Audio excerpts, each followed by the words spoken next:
17 April Russia உக்ரைனுக்குள்ள 70க்கும் மேற்பட்ட ட்ரோன்கள அனுப்பி விட்டுருக்காங்க. அதுல 50க்கும் மேற்பட்ட ட்ரோன்கள நாங்க டவுன் பண்ணிட்டோம் அப்படின்னு சொல்றாங்க. இதுல இஸ்கந்தர் மிசைல் இது போல விஷயங்கள யூஸ் பண்ணிக்கிறாங்க. கைடட் குண்டுகள யூஸ் பண்ணி தாக்குதல் பண்ணிக்கிறாங்க அப்படின்ற குற்றச்சாட்டுகள் உக்ரைன் தரப்பிலிருந்து வந்துகிட்டு இருக்கு. இதுல லார்ஜ் ஸ்கேல் அட்டாக் அப்படிங்கிறது டினிப்ரோபெட்ரோவ்ஸ்க் மொத்தம் 10 வெடிஸ்தங்கள் கேட்டதா லோக்கல் சோர்சஸ் தரப்பிலிருந்து வந்துகிட்டு இருக்கு. பெரும் சேதம் வந்து பாத்தீங்கன்னா எப்படி சுமி பகுதியில் நடந்தது, கார்வேரி பகுதியில் நடந்தது. ஸோ அதே போல ஒடசா பகுதியில் ஹாஸ்பிட்டல் மேல நடந்துச்சு. ஸோ அதே போல இப்ப திரும்பவும் டினிப்ரோபெட்ரோவ்ஸ்க்ல பயங்கரமான தாக்குதல் நடந்திருக்கு அப்படின்னு சொல்லப்பட்டுட்டு வருது. இதுல என்ன ஒரு வேடிக்கைன்னா தாக்குதலோட வீரியம் ரஷ்ய தரப்பு வந்து அதிகரிச்சுக்கிட்டு இருக்கு. இந்த சமயத்துல யூரோப் வந்து பாத்தீங்கன்னா கோவப்பட்டு கொந்தளிச்சு ரஷ்யா கண்டனம் தெரிவிக்க விட மாட்டேங்குது. சாரி அமெரிக்கா ரஷ்யா மேல கண்டனமும் தெரிவிக்க விட மாட்டாங்க. எதுவுமே பண்ண மாட்டாங்கன்னு யுனைடெட் நேஷன்ல போய் உட்காந்துட்டு ஒரு ரெசல்யூஷன் கொண்டு வரலாம் அமைதிக்காக அப்படிங்கிற யூரோப்பியன் யூனியன் தலைமையில இருந்து அந்த நாடுகள்லாம் சேர்ந்து ஒரு ரெசல்யூஷன் கொண்டு வரதுக்காக பண்ணா முடியாது. நான் எதிர்க்கிறேன் அப்படிங்கிறது போல முதல் ஆளா ஒருத்தங்க கை தூக்கி இருக்கிறாங்க. யாருன்றதை நீங்க கண்டுபிடிச்சிருப்பீங்க. அமெரிக்கா தான். ஃபர்ஸ்ட் ரஷ்யாவுக்கு முன்னாடி இப்போ அமெரிக்கா வந்து சேர்ந்துட்டாங்களா அப்படின்ற கேள்விகள் இருக்கு. அது ரஷ்யாவுக்கும் அமெரிக்காவுக்கும் இப்ப ஆன டாக்ஸ் எப்படி போயிட்டு இருக்கு அப்படின்னா சொல்லப்பட்டுட்டு வருது. இது போல வதந்திகள் தான். அதாவது நீங்க சீனாவோட நெருங்கி பழகுறீங்க ரஷ்யா. அது வந்து கொஞ்சம் இதா இருக்கு. ஏன்னா டிப்ளமசியை பத்தி பேசிட்டு இருக்காங்க இல்லையா? இரு நாடுகளுக்குள்ள இருக்கக்கூடிய உறவுகள் மேம்படுத்தணும் அப்படிங்கிறது போல. ஸோ அமெரிக்கா வந்து என்ன கேட்குறாங்கன்னா, எங்களுக்கு எதிராக இருக்கக்கூடிய சீனாவுக்கு எதிராக நீங்க திரும்பணும் அப்படிங்கிறது போல ரெக்வஸ்ட் வைக்கிறதாகவும், அதுக்கு ரஷ்யா இருந்துட்டு எங்களுக்கு எதிராக இருக்கக்கூடிய யூரோப்பியன் யூனியனுக்கு எதிராக நீங்க திரும்புவீங்களா அப்படிங்கிறது போல ரஷ்ய தரப்பு வந்து திருப்பி கேட்கறதாகவும், இது போல வேலைகள்லாம் நடந்துகிட்டு இருக்கு அப்படின்னு போல சொல்றாங்க. இதனாலதான் யூரோப் பதட்டமா இருக்காங்க. இந்த டாரிஃப் வார் போடுறதே வந்து பாத்தீங்கன்னா சீனாக்கும் சரி யூரோப்புக்கும் சரி 2 பேத்துக்கும் போடுறாங்க அப்படின்னு கூட சொல்றாங்க இல்லையா? யூரோப்பை தான் பக்கம் இழுக்கிறதுக்கும் இருக்கு. இன்னொன்று வந்து பாத்தீங்கன்னா யூரோப்பை எதிர்க்கிறதுக்கும் இருக்கு. இதனாலதான் கிரீன்லாண்ட் ஆக்குபை பண்ணிக்கிறதுக்கு எப்படி ரஷ்யா உக்ரைனோ அமெரிக்கா கிரீன்லாண்ட் நீங்களே எடுத்துக்கீங்களேன், நானே உதவி பண்றேன், 2 பேரும் சேர்ந்து யூரோப் முடிச்சு விட்டுறலாம் அப்படிங்கிறது போல ரஷ்ய தரப்பு கேட்பாங்களா அப்படின்ற ஒரு கேள்விதான் இருக்குது. ஏன்னா இந்த சகுனி ஆட்டம் வந்து பாத்தீங்கன்னா கிளியரா எல்லாத்துக்குமே வெட்ட வெளிச்சமா தெரிய வர்றதுனால எல்லாரும் இந்த தடவை தெளிவா இருக்கிறாங்க. அது மட்டும் இல்லாம யூரோப்பியன் யூனியன் கிட்ட இருந்து வரக்கூடிய பயங்கள், பதட்டங்கள் இப்ப போய் நேரா உட்காந்து கேட்கிறாங்க அமெரிக்கா கிட்டனா, எங்களை மட்டும் கோத்துறீங்க, நேட்டோல இருந்து போன்னு சொல்றீங்க, இது போல பண்றீங்க. நாளைக்கு ரஷ்யா பவர்ஃபுல் ஆயிட்டா உங்களுக்கு தானுங்க பிரச்சனையா இருக்கு. ஏன்னா ட்ரம்ப் அவர்கள் சொன்ன எங்களுக்கு நடுவில் வாசன் இருக்கு அப்படின்னு சொல்லியிருந்தார் இல்லையா? இது போல விஷயங்கள்னால அமெரிக்காக்கே கொஞ்சம் இதா தானே இருக்கும். ஏன்னா யூரோப் மட்டும் கொண்டு போய் கோத்துறாங்கன்னா எந்த தைரியத்தில் கொண்டு போய் ரஷ்யாட்ட கோத்து விடுறீங்க, என்ன இருக்குது எங்க கிட்ட, நாங்க எப்படி சண்டை பிடிக்கிறது அப்படிங்கிறது போல கேள்விகள் அவங்களுக்குள்ளேயே வருமா இல்லையா? ஸோ இது போல ஏகப்பட்ட சிக்கல்கள் போயிட்டு இருக்கு அப்படிங்கிறாங்க. என்ன மாதிரி பேச்சுவார்த்தைகள், என்ன மாதிரி முடிவுகள் எட்டப்படுது, யார் யார் கூட அணிகள் சேர போறாங்க அப்படிலாம் பார்க்கலாம். ஏன்னா இதனாலதான் துருக்கியை கொண்டு போய் யூரோப்ல ஆளுங்க கம்மியா இருக்காங்க, ஆள் பவர் வேணுங்கிறதுக்காக சேர்த்து விட்டுருக்காங்க. இதுல வந்து பாத்தீங்கன்னா நார்த் கொரியா, ரஷ்யாவுக்கு நார்த் கொரியா இருக்காங்க, கீழே ஈரான் இருக்காங்க. ஸோ ஈரானை பிரிக்கிறதுக்காக அமெரிக்கா வந்து பாத்தீங்கன்னா மிடில் ஈஸ்ட்ல ட்ரை பண்ணிட்டு இருக்கு. ஒருவேளை அமெரிக்கா இந்த மிடில் ஈஸ்ட்ல கையை வச்சாங்கன்னா சோழி முடிஞ்சு. ஏன்னா சீனா எங்க பெருமளவுல உள்ள வந்து உதவுனாங்கன்னா சண்டை அங்க கொண்டு போகாம இங்கேயே முடிச்சுக்கலாம். ஏன்னா இப்ப தைவானை வந்து பாத்தீங்கன்னா ஒரு நாடு அப்படிங்கிறது கூட அங்கீகரிச்சிருவாங்க போல தெரியுது. டிப்ளமேட்டிக் மிஷன் எல்லாம் எனேபிள் பண்ணலாமா அப்படிங்கிற பேச்சுவார்த்தைகள்லாம் இருக்கு. திரும்ப ஏன்னா நான்சி பெலோசி அவர்கள் தைவானுக்கு போனதே மிக பெரும் பேசு பொருளா இருந்தது. ஒரு காலகட்டத்துல எல்லாம் போர் வந்துருமா இதனால அப்படிங்கிற இருந்துச்சு. ஆனா இப்போ அசால்ட்டா போயிட்டு வந்துட்டு இருக்காங்க டெலிகேஷன்ஸ் அமெரிக்கால இருந்து. தைவானுக்கு வந்து பாத்தீங்கன்னா தைவான்னு சொல்லிட்டே போயிட்டு வந்துகிட்டு இருக்காங்க. ஸோ தைவானுங்கிறது தனி நாடு அப்படிங்கிற அங்கீகாரம் வந்துருச்சா, அந்த நாடு சுதந்திர காட்ட சுவாசிக்க ஆரம்பிச்சிருச்சா அப்படிங்கிறதெல்லாம் சொல்லப்பட்டு வருது. இது மிக பெரும் அழுத்தங்களா இருக்கும் சீனாக்கு பொருளாதார அழுத்தங்கள். அட் த சேம் டைம் வந்து பாத்தீங்கன்னா தைவான் வந்து விடுதலை அப்படிங்கிற சொல்லும் போது சைனாக்கு வேற ஆப்ஷன் இல்லை போற தவிர. ஸோ அதனால அந்த பகுதியா அப்படிங்கிற கேள்வி வருது. இதுல என்ன பிரச்சனை, தைவான் தனி நாடு ஆகிறதுல என்ன பிரச்சனை அப்படிங்கிற ஒரு கேள்வி வருது இல்லையா? இதுல என்னன்னா தைவான் ஸ்ட்ரெயிட்ன்னு இருக்கு. இந்த சீனாவோட கடல் பகுதியினே இல்லாம போயிடும். சீனாக்கு பக்கத்துல ஒரு குட்டி தீவு இருக்கு. அது தைவானுக்கு இருக்கக்கூடிய ஒரு தீவு, தைவானோட ஒரு தீவு. ஸோ அந்த தீவு வந்து பாத்தீங்கன்னா சீனாவோட ஒரு பகுதியா இருந்ததுன்னா பரவாயில்ல, தைவானோட ஒரு பகுதியா இருக்கனால அதிகமான கடல் பகுதிகள் வந்து பாத்தீங்கன்னா தைவானுக்கோட கட்டுப்பாட்டுக்குள்ள போயிடுது. ஸோ சீனாவோட வர்த்தகம் அப்படிங்கிறது தடைபற்றும். அவங்க எக்கனாமிக்கல் பிளாக்கேட் போடுவாங்க. இதனால சீனாவால வர்த்தகம் செய்ய முடியாது. அது எல்லாத்தையுமே அவங்க கட்டுப்பாடுக்குள்ள கொண்டு வர மாதிரி ஆகி போயிடுது தைவான். இது போல ஏகப்பட்ட சிக்கல்கள் இருக்கு எக்கனாமிக்கல் ரீதியா.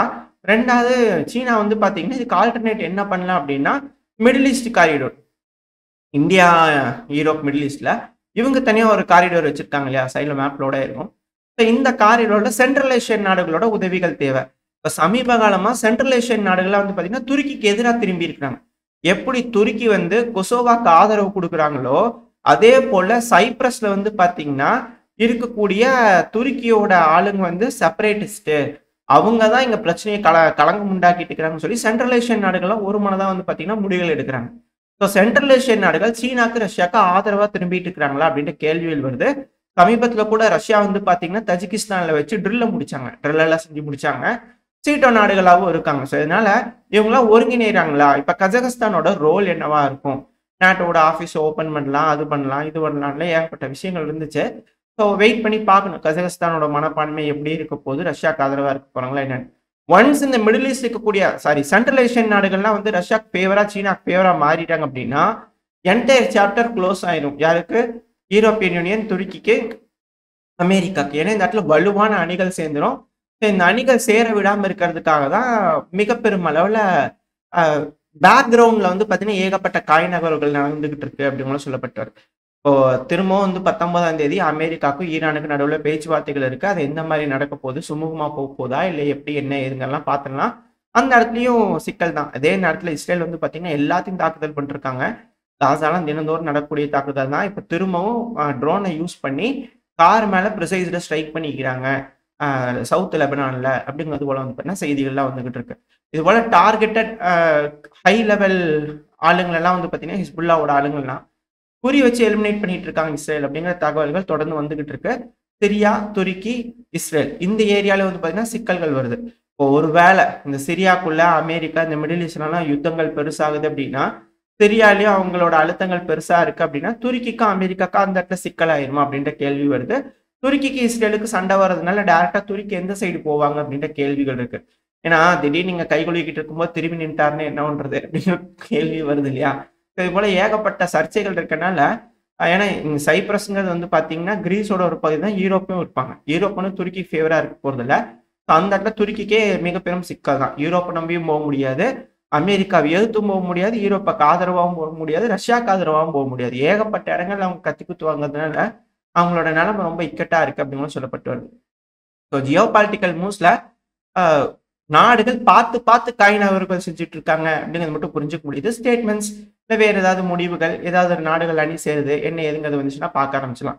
ஏன்னா இப்ப கத்தார் வந்து பாத்தீங்கன்னா தெளிவா தெரியுது அமெரிக்கா சைடுல சேர்றாங்களா அப்படிங்கிற கேள்விகள் வர ஆரம்பிச்சிருக்கு. அது ஆல்ரெடி இருக்கிறதா எல்லாத்துக்கும் தெரிஞ்சதான். யுஏஇ, கத்தார்னா அது வெளிப்படையா வந்துருமா அப்படிங்கிற கேள்வி இருக்கு. இஸ்ரேலோட இணைஞ்சு ட்ரில் எல்லாம் செஞ்சாங்க கத்தர், யுஏஇ, நம்மளும் தான் சேர்ந்து செஞ்சோம். எல்லா நாடுகளும் செஞ்சாங்க, ஏர்டெல்லாம் செஞ்சாங்க.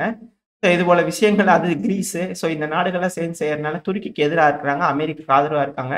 ஸோ இது போல விஷயங்களா இருக்கிறனால இந்த மிடில் ஈஸ்ட்டை பொறுத்த வரைக்கும் இந்த மாதிரி காய் நகர்வுகள் நடக்க போகுது ட்ரில்லை வச்சு முடிவு பண்ணிட முடியாது. ஸோ வெயிட் பண்ணி பார்ப்பேன் என்ன மாதிரி காய் நகர்வுகளுக்கு பேக்ரவுண்ட்ல என்ன மாதிரியான விஷயங்கள் நடக்க இருக்கிறதா செய்திகள் வச்சுன்னா அடுத்து பார்க்க ஆரம்பிச்சிடும். இப்போ மெயினான விஷயம் திருப்ப ரஷ்யா உக்ரைன் பிரச்சனைக்கு போட்டோம்னா மிக பெரும் தாக்குதல் அப்படிங்கிறது வந்து பார்த்தீங்கன்னா டின்ப்ரோ பெட்ரோஸ். அடுத்து வந்து இந்த ஏரியல் குண்டுகள், பேப் குண்டுகள் வந்து பார்த்தீங்கன்னா அக்யூரேட்டா சில பில்டிங்ஸை தாக்குதல் பண்ணியிருக்கு. உக்ரைன் வந்து என்ன சொல்றாங்கன்னா வாழும் குடியிருப்பு பகுதிங்க அப்படிங்கிறாங்க. ரஷ்யா இல்ல, அங்கெல்லாம் வீரர்கள் இருந்தாங்க, பென்க்ளைன் டவுன் எங்களுக்கு தெரியும், இங்க இருந்தாலும் வந்து பெல்கிராடு சுமிலாம் சாரி கர்ஸ்கெல்லாம் சொல்லிட்டு இருக்காங்க. அப்ப நாங்க அந்த இடத்துல தான் தாக்குதல் பண்ணுவோம் அப்படிங்கிற சொல்லிட்டு இருக்கிறாங்க. இதே போல வந்து பாத்தீங்கன்னா ரஷ்யாக்குள்ளேயும் தாக்குதல்கள் நடந்திருக்கு, ட்ரோன்கள் அனுப்பி விட்டுருக்காங்க உக்ரைன் அப்படிங்கிற செய்திகள் வந்துட்டு இருக்கு. இருதரப்பையும் மாறி மாறி தாக்குதல் பண்ணிட்டு இருக்காங்க. இதுல என்னன்னா அந்த எலமெண்ட் வெர்ஷன் நம்ம சொல்லியிருந்தோம் இல்லையா, அட்வான்ஸ் பண்ணப்பட்ட யூஎம்பிகே குண்டுகள் வந்து பார்த்தா தொலை தூரம் போகுது, அதுவும் ஜாம் எல்லாம் பண்ண முடியலன்னு. முன்னாடினா 4 எலிமெண்ட் தான் இருக்கும், அந்த எலிமெண்டா இருக்கு இல்லையா. ஸோ அதுதான் வந்து பார்த்தீங்கன்னா டிரான்ஸ்மிட் ஆகுறது இந்த கிளானஸோட கனெக்டா இருக்கக்கூடிய அந்த இது கிளைடு குண்டு. இதுதான் வந்து அந்த டிரான்ஸ்மிட் பண்ணி போகக்கூடிய இடம் எது தகவல் தெரிஞ்சுக்கிட்டு நேவிகேஷன் சிஸ்டம் கரெக்டா போய் அடிக்கிறது. இதுல 16 எலிமெண்ட் இருக்கு. இந்த எலிமெண்ட் எல்லாம் இப்போ சீனா வந்து சிப்பை டப்பி காப்பி அடிச்சுட்டாங்க. இப்போ சிப்பை டப்பி காப்பி அடிக்கிறதுனால அது என்ன ஆகுதுன்னா அதை ஹேக் பண்ண முடிய மாட்டேங்குது. இப்ப மேற்குலக நாடுகள் இப்ப அமெரிக்காவோட போய் ரஷ்யா கைக்கு வைக்கிறாங்க, சீனாவோட சேர வேண்டாம் அப்படின்னா சீனா அமெரிக்காவோட சிப்புகளை வந்து ஈஸியா நியூட்ரலைஸ் பண்ண முடியும் மேற்குலக நாடுகள்னால. ஏன்னா தொழில்நுட்பம் கொடுத்துருவாங்க, இந்த சிப்பை யூஸ் பண்றாங்க, இந்த மாதிரி கோடு தான் கோட நின்றோம் குண்டு அப்படிங்கிறது போல அவங்க ஏதாவது செய்ய முடியும். ஆனா இதே சீனா கிட்ட இருந்து ரஷ்யா வாங்கினால அவங்களால சப்ரஸ் பண்ண முடியறது இல்ல. ஸோ இதுதான் நம்பகத்தன்மை. அமெரிக்கா நம்பகத்தன்மையா நடந்துக்கிட்டா தானே ரஷ்யா சீனா கிட்ட இருந்து வெளியே வரும். 2 பேர்த்தையும் அழுத்தி பிடிக்கணும்னு நினைக்கும் போது இவங்க 2 பேர்த்துக்குள்ள எப்படி உரசல்களை உருவாக்க முடியும் அப்படின்ற கேள்வி வருது. இந்த இடத்துல பிரிக்ஸோட ஒற்றுமை எந்த அளவுக்கு இருக்கு அப்படிங்கிறதையும் சோதிக்க வேண்டிய கட்டாயத்தில் இருக்கு. ஏன்னா இப்ப சீனாக்கு அழுத்தங்கள் கொடுக்கும்போது நம்ம என்ன பண்றோம்? ஏங்க நீங்க தான் அவங்க மேல சாங்ஷன் போடுறதா இருக்கீங்களே, கொண்டு வந்து ஃபேக்டரியில இங்க வைங்க, நாங்க பார்த்துக்குறோம், செஞ்சு அனுப்பி விடுறோம் அப்படிங்கிற நம்ம ஒரு ஆப்ஷன் கொடுத்துருக்கோம். ஆனா நம்மளையும் முடிக்கத்தானே அமெரிக்கா ரெடியா இருக்காங்க. நம்ம கிட்ட திரும்பி ஃபேக்டரி கொண்டு வந்து வச்சு அடுத்த சீனாவா வளர்த்துவாங்களா? விட மாட்டாங்க. ஏன்னா நார்மலா இருக்கக்கூடிய விஷயம் தான். என்னப்பா இப்படி பேசுற? அமெரிக்கா நம்மளோட நண்பன் அப்படிங்கலாம் சொல்லுவீங்க. அதெல்லாம் எந்த காலத்துலயும் இல்ல. காதுல வேணா ஏதாவது மொளமா சுத்திக்கலாம். அவங்கள பொறுத்தவரைக்கும் வந்து பார்த்தீங்கன்னா, ஏன்னா பாகிஸ்தானுக்கு உதவுறாங்க. F-16 குடுத்துருக்காங்க. நட்பா இருந்தா நம்மளுக்குலாம் குடுத்துருக்கணும் F-16 அப்படிங்கிற கேள்விகள் இருக்கு. எது எப்படியோ. ஏன்னா யாரையும் போய் நம்ம அடிச்சது இல்ல. அக்ரஸர் கிடையாது. நம்ம டெமோக்ரஸி தான். பாகிஸ்தான்ங்கிறது வந்து பார்த்தீங்கன்னா, ஆட்டோக்ரஸி மாரி இருக்கு. அவங்களுக்கு ஏன் F-16 குடுத்தாங்க? அப்படிங்கிற போல கேள்விகள இங்க பிரதானமா கேட்கணும். இது போல சில விஷயங்கள்லாம் நம்ம தெரிஞ்சுக்கிட்டோம்னா, இருக்கக்கூடிய ஜியோ பொலிட்டிக்கல் மூவ்ஸ் என்ன அப்படிங்கிற போல புரிஞ்சுக்கலாம். ஆனா இப்ப அமெரிக்கா கிட்ட வந்து பார்த்தீங்கன்னா, சோதனை மேல் சோதனை. என்னப்பா பண்றது அப்படிங்கிற போல இருக்கு. ஏன்னா அமெரிக்காக்கு அதிநவீனமான ஆயுதங்கள் வேணும். ரஷ்யா வந்து போட்டுட்டு பேசுனாங்க. அதாவது போட்டுட்டாங்க. எல்லாரும் பேசணும். அதுக்கப்புறமா ரஷ்யா வந்து பார்த்தீங்கன்னா, அது இது போல ஆயுதங்க அப்படிங்கிற சொன்னாங்க. Hypersonic missile, Oreshnik missile. இப்ப அமெரிக்கா வந்து பார்த்தீங்கன்னா, இந்த உத்தா பகுதியில இந்த நார்த்தன் குரோக்மேன் இருக்காங்க இல்லையா? ஸோ அவங்க வந்து சோதனை பண்ணிட்டு இருக்கிறாங்க மிசைல. இப்ப வரைக்கும் இந்த ஹைப்பர்சோனிக் மிசைல அவங்க சோதிச்சு காட்டவே மாட்டேங்கிறாங்க. பட் இருந்தாலும் அத திருப்பி சோதனை பண்ணலாமான்னு பண்ணியிருப்பாங்க போல தெரியுது. வெடிச்சிருச்சு. உத்தா பகுதியில பயங்கரமான வெடி விபத்து நடந்திருக்கு அப்படிங்கிற செய்திகள் வந்துகிட்டு இருக்கு. ஆனா அமெரிக்கால இருக்கக்கூடிய எக்ஸ்பர்ட்ஸ்லாம் என்ன சொல்லிட்டு இருக்காங்க? எங்க கிட்ட இருக்கக்கூடிய ஆயுதம் என்னன்னே தெரியாது. யோசிச்சு கூட பார்க்க முடியாது. ஸ்பேஸ் டைமையே மேனிபுலேட் பண்ண முடியும் எங்களால. அதனால அதிகமான இது எங்க கிட்ட தான் இருக்கு அப்படிங்கிறாங்க. மேபி இருக்கலாம். இந்த சிம்சன் ப்ரெடிக்ஷன்லாம் வந்து பார்த்தீங்கன்னா, டைம் ஹோல் உருவாக்குற மாரி, ஏகப்பட்ட வார்ம் ஹோல் உருவாக்கும் பல விஷயங்கள் அது இருக்கு. ப்ரெடிக்ஷன்ல ஏகப்பட்ட விஷயங்கள் இருக்கு.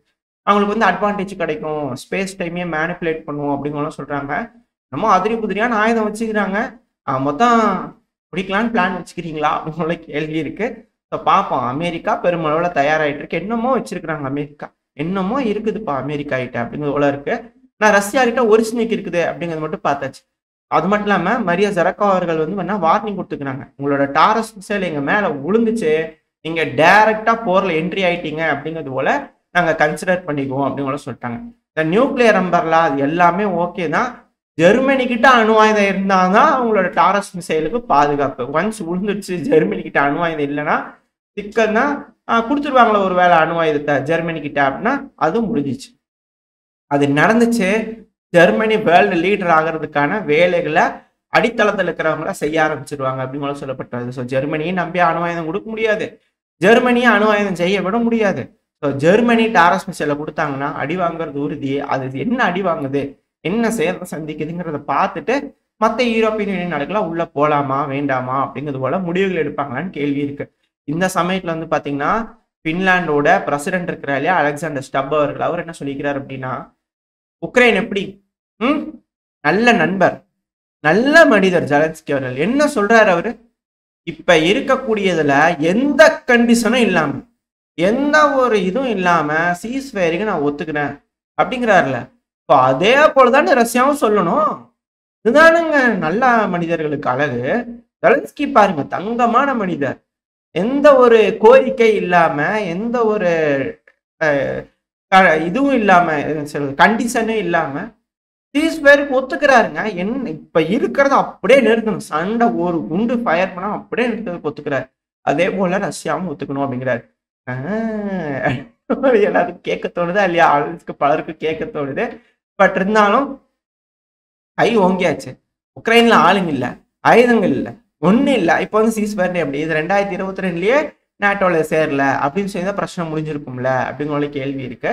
வெயிட் பண்ணி பார்ப்போம். இதே போல போகுது அப்படின்னா 10 வருட காலங்கள் 15 வருட காலங்களுக்கு இந்த போர் நடக்கும் அப்படிங்கிற சொல்றாங்க. ரஷ்யா உக்ரைன் மட்டும் கிடையாது, என்டையர் வேர்ல்டே வார்ல தான் இருக்கும் அப்படிங்கிற சொல்றாங்க. வெயிட் பண்ணி பார்ப்போம். எந்தெந்த நாடுகள் யார் யாரோட போர் தொடுக்க போறாங்க, எந்தெந்த நாடுகள் யார் யார் கூட அடி சேர போறாங்க, இது வேர்ல்டு வார் 3 இல்ல வேர்ல்டு அட் வாரா, என்ன நடக்க போகுது, இது போருக்கான காலம் அல்ல அப்படிங்கிற சில நாடுகள் சொல்றோம். அது கேட்டு நடந்துக்குவாங்களா இல்ல போர் தான் முக்கியம் அப்படிங்கிற இறங்கிடுவாங்களா, என்ன நடக்க போகிறது வெயிட் பண்ணி பார்ப்போம். ஓரளவுக்கான தகவல்கள் இந்த பதில பார்த்துருப்போம்னு நினைக்கிறேன். இதோட இந்த பதிவு நான் முடிச்சுக்கலாம். இந்த பதிவு எப்படி இருந்துச்சு உங்களுக்கு பிடிச்சிருக்கா? பிடிச்சுனா லைக் பண்ணிட்டு உங்க ஃப்ரெண்ட்ஸ் ஷேர் பண்ணிக்கோங்க. அது கூட மறக்காம இந்த பதிவு பத்தி உங்களோட கருத்துக்களை கமெண்ட் செக்ஷன்ல சொல்லுங்க. இந்த பதிவு நல்லா இருக்கும்ன்ற நம்பிக்கையில் அடுத்த பேர் உங்களை சந்திக்கிறேன். அது சேஃப். பை.